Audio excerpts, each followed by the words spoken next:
Welcome back to Universal Devils, and West Ham United 1, Manchester United 2. That is the final score, and what an absolute train wreck that game could have been. But it was saved by David De Gea's last minute. It was last minute, right? Yeah, last minute. Yeah. Goal-saving penalty. I've got a completely new panel on board today, and I'm very, very, very happy to introduce all of them. Starting with Luke. Hi, Luke. Hey, mate. How are you? All good. Going on to Zaran and Tanmay. Hope you guys are doing well, and there is so much to get into.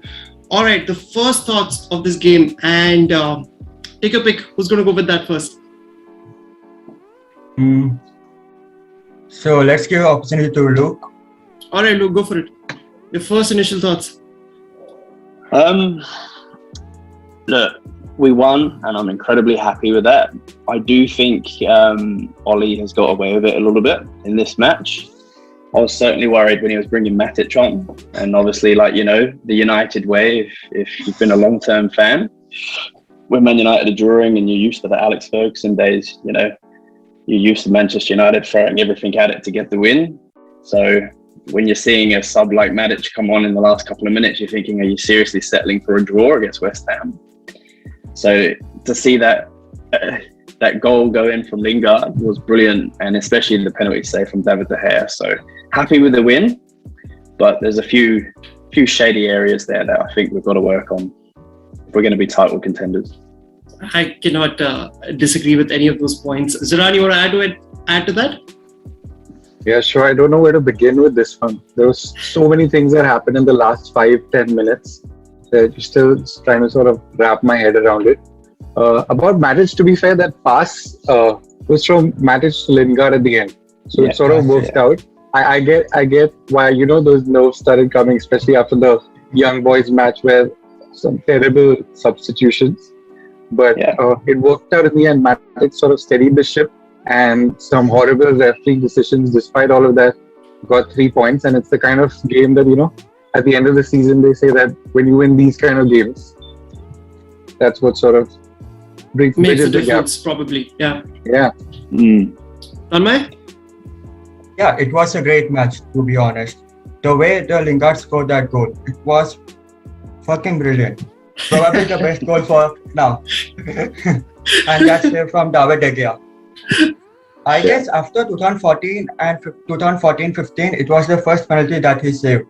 40 games. For us. 40 games. He hadn't saved a penalty. And that also, Mark Noble is a fucking specialist for West Ham penalty. And he did that. No, I completely agree. But at the end of the day, it's very difficult to remove your emotions out of the current situation. But let's try and logically look at this game. So if there was a saying that fits perfectly for this game, it was a game of two halves, because I feel that the first half was pretty decent from our end. I mean, what do you guys have to think in terms of the way we were handling this game? The first half for me seemed pretty well. What do you guys think about that? Anyone, go for it. Yeah, Luke. I'll agree with that. I think we took control of the game and created quite a few chances. I remember in the middle they flashed a stat where Ronaldo had as many chances on goal as West Ham did, I think, in the first half. Yeah. He had 7 and West Ham had 8. So we created quite a few chances, and on a regular occasion, Ronaldo puts away those. So I think West Ham got a bit lucky there to hang in there, as opposed to, I think, last season's match when United were lucky to stay in the game at halftime. But I think they did. And then I think when we came on in the second half, where we usually more pumped up, this time it was a little lackadaisical. You saw people not enough urgency on the ball, a few misplaced passes there from the usual suspects. But overall, it worked out. 100% agrees around. Yes, go for it. No, I was just going to say I agree with that. In the second half, a lot of players were making basic mistakes. Like I thought Varane looked a little bit slow on his feet. Maguire misplaced a couple of silly passes. So did Luke Shaw. It looked like it was going to be one of those days home where there was just no more tempo. But credit to Solskjaer. Lingard, that sub and what he just did, brilliant comeback, especially from the game against Young Boys. full credit to Solskjaer and Lingard for that. Tanmay, I'm going to put this across to you now. Considering that there were a few questions asked when the team sheet was announced because the midfield had Fred and McTominay back in the game. How do you think that those two played in this game overall, not just the first half? Overall. So to be honest, Fred was decent. It was a decent performance from him. But Scott McTominay, considering the factor that he just came back from injury, he was a beast. He played well and did his job well. He was proper box-to-box player for today. Because if we consider West Ham, they are having Rice and Soucek. And if you are having Rice and Soucek in opponent team and having McFred, you all know that what kind of major difference it makes. But I think you hit the nail spot on. I felt that McTominay was given a little more license in terms of roaming around a little more. And when it comes to Fred, I don't know, man. I really don't understand what he offers more in this kind of a game than, say, if you had McTominay, you could have easily played Donny van de Beek along with it. I mean, where do you guys stand on Fred? Like, it's not an agenda or nothing. I don't want to start anything off, but just a common reaction to... Not good enough. Not good enough. Sorry. Van de Beek can easily do what Fred does or more. Play Van de Beek. Like, sorry. Fred's touch, his passing, just hasn't got it. Guys, I wanted to... Not for me. I wanted to point one more thing out, and this is something I noticed specifically in this game. We all understand that he is suspect when it comes to passing. He is suspect when it comes to just having a little bit more control of the ball. But now, more and more that I see his game, the more I'm realizing that he is physically also inept. He gets shrugged away so easily. Like even today, in today's game, I noticed that. Yeah. It's weak. Yes, I think with Fred, I don't know about you guys, but it's not just the Brazilian thing. But I see a lot of shades of Anderson there in terms of how he was, his qualities were more for the final third of the pitch. Because, you know, when he's hassling people and we're pressing up high, I think he can be an asset because he's got that, you know, that Ander Herrera quality of just like niggling at the defense when we're pressing high up. But I think his positional play when we're defending, it's atrocious. I think the first goal again, both Fred and McTominay were, I don't know where, near our corner flag. And when Rama had like a clear sight on goal, not Varane's fault, get in the way of that. I just thought of one thing. Happening. I just thought of one thing, Zirad. Like, if taking your point across, wherein he would probably be a little more better above, like up the pitch. But imagine if he gets the ball, what will he do with it? He can't pass, he can't shoot, he can't control. He'll probably just hand it back and say, "I'm sorry, I don't know what to do with it." I can't do it.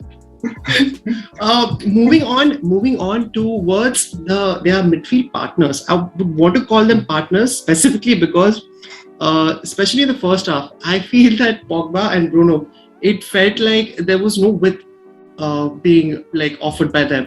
I felt that everything was a little too narrow and everything was very congested in the middle of the park, which made it slightly more easy for West Ham to hold on to the game. So Pogba, Bruno, anything that you saw which was okay, that was amazing, or no, that wasn't really up to the mark? Overall, I think it's a bit of a different system, and it's a little ironic how we went from having so many wide players to suddenly, you know, with Rashford gone, we sort of lacked that width a little bit. Dan James is off as well. Greenwood also sort of drifts inward a little bit. And Pogba, because I think the McFred partnership works a lot better when you've got Pogba up front to add that little creativity and take the pressure of Bruno as well. But yeah, I think Luke Shaw really shines in this system because when you can get more control of the midfield, Luke Shaw makes those runs and adds that bit of width. And if we can have the same on the right side, Wan-Bissaka is improving in that, but I think that can be one way of going about things. Anything Luke or Tanmay would like to add to this?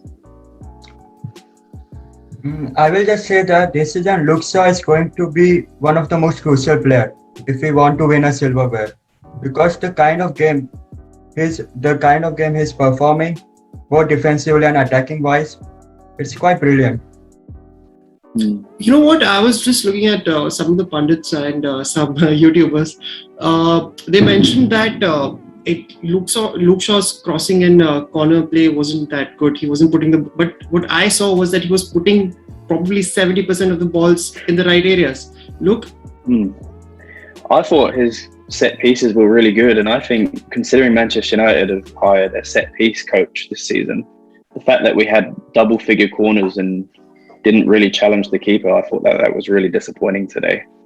But I thought his crosses were on point. I thought he did his part.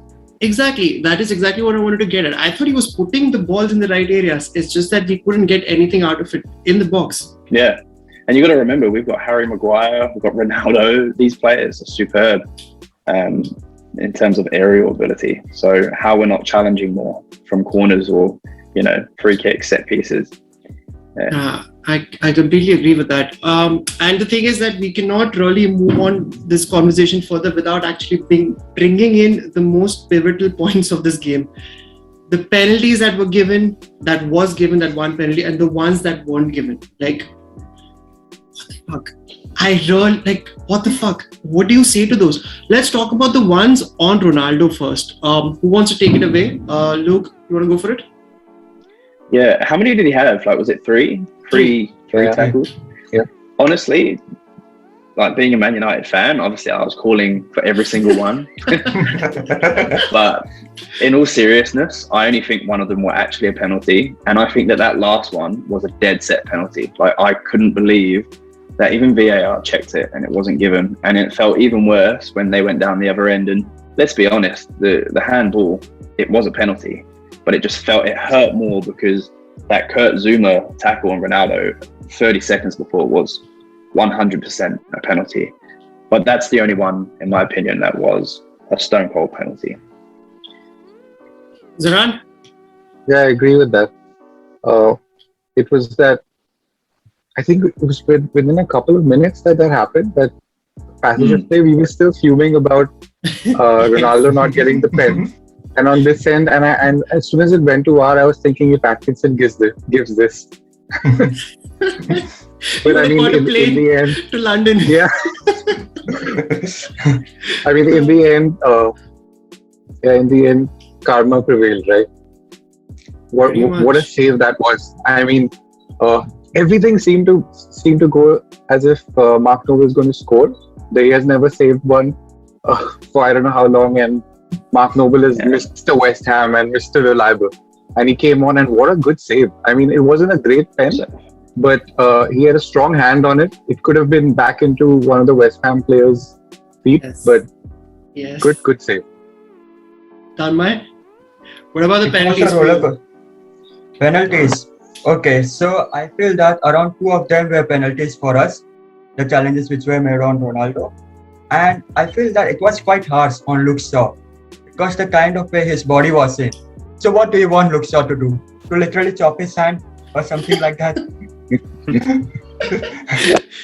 You know what, guys? I think that's the point. Like the last point that you mentioned right now. What do you want him to do? He's moving, and it's such a natural position. Okay, and even if we accept it as per laws, they have to give it. It's a penalty. Okay, fine, take it. But at the end of the day, I could not believe and understand how, especially the last one that like Luke mentioned, how was that not a penalty? How was that not a penalty? Like, it's a simple question. It is so obvious. You don't even have to be a ref to make sure that, like, to know that that's a penalty. Yeah, it was horrible. And I almost kind of didn't care because I thought the game was over. So it didn't hurt so much. But when that handball happened, spewing. No, I just want to... yeah, exactly. I just want to bring in one thing, guys, because it's not pertaining to this game in specific, but this is going to happen a lot. So over the last few years, a lot of rules have been changed, rules and regulations regarding the fouls that are given and the hand. And like today, for example, now I was still in the mindset of last season wherein I thought Ronaldo is going to be given offside. But then I realized that they've changed the rule. Yeah. So we're seeing a little more physicality coming into the play, which is good, which is not bad. But then again, I feel that most games, the referees are confused. In the sense, you remember the first, I think, was it Southampton, where they scored and Bruno was shoved from behind, but that was deemed as okay. Yeah, Southampton. So my question to you guys is that I feel generally the refs look a little more confused as to which fouls to give, which penalties to give, and that might just cause a lot of issues in this season. Any words on that? Yeah, it's like a pendulum, isn't it? They always have these really bizarre rules that are black or white when the game is typically grey, and then the referees try to overcorrect one direction or the other, sometimes mid-season. I think last year, this handball rule about whether it touches your hand and you just get a pen, that was changed mid-season, I think, around the winter break. You can't even keep track anymore. So that's why I thought this... Yeah, anyone remembers that Man City game? It's something like... Anyone remembers that Man City game when Man City was awarded a goal, but it was actually a foul or something, but it was a second back. Again, all jumbled up together. So yeah, that's what I'm trying to say. It's difficult for the... Go on. It's difficult for the refs. I mean, when there's so many... I mean, it's difficult to acknowledge that right now after the shambolic performance from Atkinson, but it is difficult if the rules are going to keep changing and as soon as there's some backlash from the public, they swing the other way. It's not going to work. There's no consistency to it, and that's why I miss the old days where there was no VAR. Yeah. Just let the referee stick to his decision, and if it's a mistake, it's a mistake. Because how many times have you seen VAR make mistakes, turn penalties around that aren't penalties, or not give penalties that, like today, that are clear penalties? So go back to how it used to be and let the referee make the on-field decision. You're completely right, Luke, because at the end of the day, VAR was brought in to make it less complicated, but it's gone completely the other way. It's more complicated, yeah. More complicated.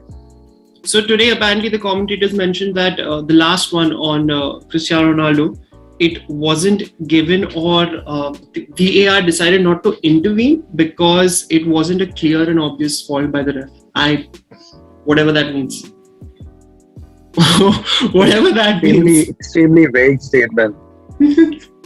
Guys, in this kind of a situation, in this kind of a game, now that we've won, at the end of the day, such games, winning is all that matters, specifically the way we played in the second half.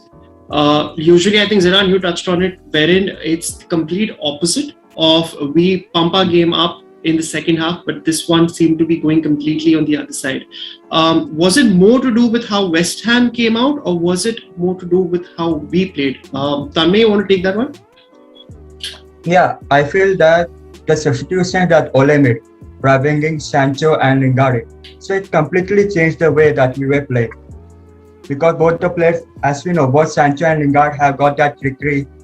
They have got their pace, and on top of that, it was literally funny for me to see Lingard scoring a banger, because the minute he entered the pitch, all the West Ham fans, Jesse Lingard is here, let's applause for him. And then he scores a banger. It was certain. Luke, anything on that? Yeah, I'll give credit to Solskjaer with the substitutions he made. I think personally for me, I've always, from the start of the season, said that Lingard should have gone to West Ham. Happy to be proven wrong, and I'm glad he's doing that, apart from young boys. Yeah, I think good substitutions at the right time, and happy to see Lingard score an absolute banger. Fucking awesome. Because the game was definitely moving away from us. It's like we were being overrun. And Pogba seemed a little more frustrated by the end of it. And I'm actually happy that he got subbed. Yeah, same. He had a great first half, though. Yes, exactly. He was beating his players. But he just, something changed in the second half. And it was a good sub. Really good sub. So I want to bring this point across to you guys. Cristiano Ronaldo. He is our man. He's a main man. I understand that. And today, again, he comes up with the goods. The one thing I noticed specifically in this game is Bruno Fernandes, more often than not. It's a good thing that they're trying to find him with their passes. But I was, at one point, it seemed like there were better options around, but it seemed to be the case that Bruno Fernandes is just trying to put the ball in for Ronaldo. Will that create an issue later on? I don't want to dampen the mood right now, but that could be something that we need to look into. Zaran, you want to take it? Yeah, I think there are quite a few changes that happened over the summer with the players that came in. And after everyone started gelling last season, I think it's going to take some time to figure out the dynamics. Because I think Ronaldo making those really killer runs in behind could always lead to creating more space for, say, Greenwood or Rashi when he's back. So I think it'll just take some time, but I don't think it's going to be an issue. I think Ronaldo coming in is definitely going to be a net positive, and these little kinks will just need to be figured out. Anyone would like to add to that? There was one chance at the start when Ronaldo was popped through and he could have squared it to Greenwood though, and that was a tap in, and he didn't do it. And I was pissed off about that because that was 1-0 early lead and he didn't do it. But then Greenwood probably wouldn't have done it either, to be fair. Yeah, 100%. Yeah. I am so happy someone saw that, because when they showed the replay, I'm just looking at Greenwood over there. I'm like, the man standing there with no one around him. Yeah. And that's where I thought where Ronaldo has slightly lost his legs a little bit. You know, he was a bit too slow with the follow-up after he got tackled, and not to talk it down, he's still an amazing player, world class, and he's banging in goals, which is great, regardless of whether they're tap-ins or not, you know. But I was a bit upset when he didn't square that ball to Greenwood, because that was a tap-in right there. Zaran, you wanted to say something, raise your hand. Yeah, I was saying that's always been Ronaldo though. I mean, since he was a spaghetti-haired United player, he was always taking the ball for himself and wanting to score. And usually that's not an issue because he does score. I think today he was a bit off color, even though he did score. There were a couple of chances where he would have absolutely buried it on another day. So yeah, that's going to happen. Completely agree. Guys, let's move into the last part of this conversation. I'm going to make it a little complicated for you, because it would have been very easy to pick Jesse Lingard or David De Gea as your man of the match for the moment.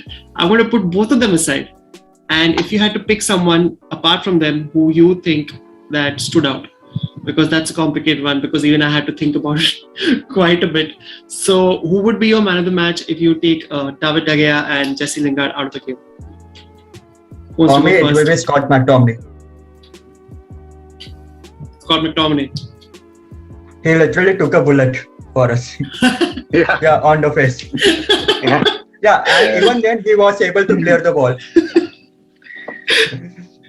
I agree, Scott McTominay, because that, not just because of he took the ball to the face, but that is a really good example. Because you look at the West Ham goal, that block from Varane was such a half-assed effort. You know, get your body on the line like Scott McTominay did, and they don't score that goal. So yeah, first game back, lasted the whole match. He lasted the whole game, didn't he? Scott? Yes. Yeah. Yes. I think it was a pretty solid performance, so I'll give it to Scott McTominay as well. What about you, Zaran?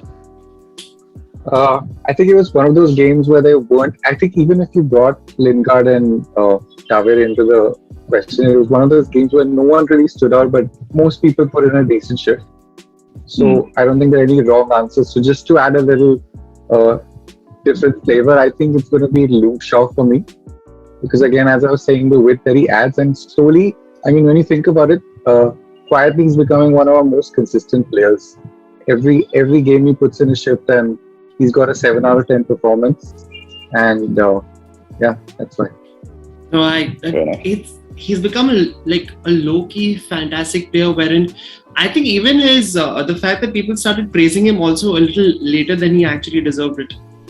But I don't know why he, like you said, that he really went under the radar, and to the point now wherein it's become a point where we expect a good performance from him, and that's the best part of the situation. Yeah. Guys, we are good. Today is Sunday, right? Yeah. So at least we can start the next week on a high after that kind of a game. Yeah. Oh, it would have been bad. It would have been so bad. Like any pointers towards the Carabao Cup game that is coming up against West Ham? Anything that you would like to see in terms of rotation? Give Van de Beek a game, man. Give that man some minutes, seriously. But he won't. I maybe half, but he won't do it. He won't do it. Nah, I think you said it yourself. It wouldn't have made much of a difference if you would have seen Van de Beek in, apart from Fred in this game. And happy with the win. Let's just leave it to that. And thank you so much for coming on, guys. Thanks, on you. Paras. Thanks, everyone. Take care, guys. Thank you. I'll see you all soon. Bye. Bye-bye.